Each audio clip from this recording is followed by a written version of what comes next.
Kako pomoći sportašicama i sportašima da nakon aktivnog bavljenja sportom budu uspješni u takozvanoj karijeri nakon karijere? O tome se na radionici Međunarodnog olimpijskog odbora koju je organizirala Hrvatska olimpijska akademija razgovaralo u zagrebačkom hotelu Westin.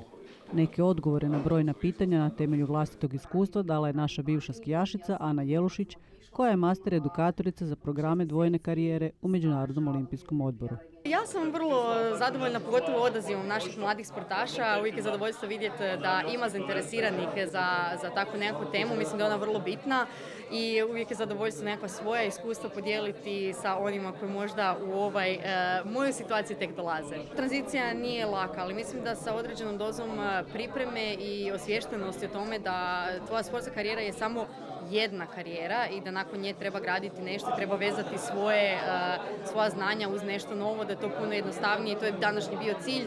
Čisto da mladim sportašima napomenemo da naravno fokusirajte se na sport, ali nemojte kompletno zaboraviti što dolazi kasnije.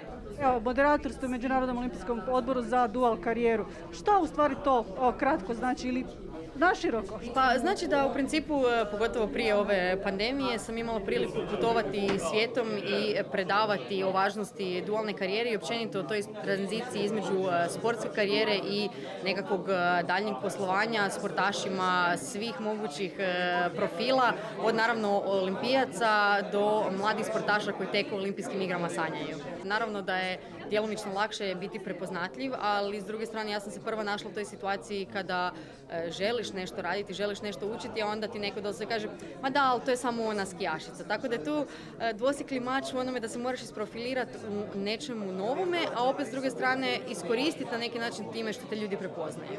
Neki budući projekti u Hrvatskoj? Pa mislim uvijek naravno s jednim okom prema Snježnoj kraljici, tu sam i dalje uvijek uključena, tome se najviše veselim. Na poziv Olimpijskog odbora uvijek se odazovem, nadam se da je današnja radionica bila samo jedna od koje ćemo ponovno početi raditi sad kada se, ja nadam, ova pandemija malo smiri. O osobnim iskustvima iz sportske karijere balansirane s obrazovnim izazovima govorio je Igor Boraska, naš prvi olimpijac koji je nastupao i na ljetnim i na zimskim igrama. Mislim da je ovo zaista jako korisna i zanimljiva radionica za olimpijce i sve ostale sportaše, gdje se znači na dobrim primjerima prikazuje najbolji način tranzicije nakon sportske karijere u neku poslovnu karijeru i koji su neki koraci, koje su bitne stvari za tu tranziciju napraviti što lakše. Evo, šalili ste se i vi, a i drugi na vaš račun, u stvari vaša sportska karijera i dalje traje, niste još pravo na poslovno odvojili. A dobro, ajmo reći da je moja ozbiljna reprezentativna sportska karijera završila prije nekih 12 godina, ali dobro, još sam stvarno aktivan na državnim prvenstvima, na klubskoj razini, jer volim sport i treniram i dalje skoro svaki dan kad imam prilike, tako da može se to sve skupa uz dobar time management ili raspolaganje vremenom, a ja ga imam jer imam fleksibilno radno vrijeme, pa onda mogu i u današnjem i sada još uvijek i uz obitelj, i uz posao naći vremena i za sport. I vi i Ana ste istaknuli, bez obzira razlika generacijske godinama, da je stvar jako važno i školovanje, educirati se u bilo kojem smjeru, od jezika, od fakulteta, svega. Pa sigurno, školovanje je bitno, bez obzira kojim se sportom bavite, jako je korisno malo proširiti horizonte, naučiti nešto novo, svaki ima nešto što ga interesira i na čemu može graditi svoju karijeru kasnije. Na radionici je bilo 25 sudionika, među kojima i zlatna olimpijka iz Rio de Janeira Sara Kolak, taekwondoistica Kristina Tomić, karatist Ivan Kvesić i maratonka Marija Vrajić. Kako je bilo danas na ovoj prezentaciji?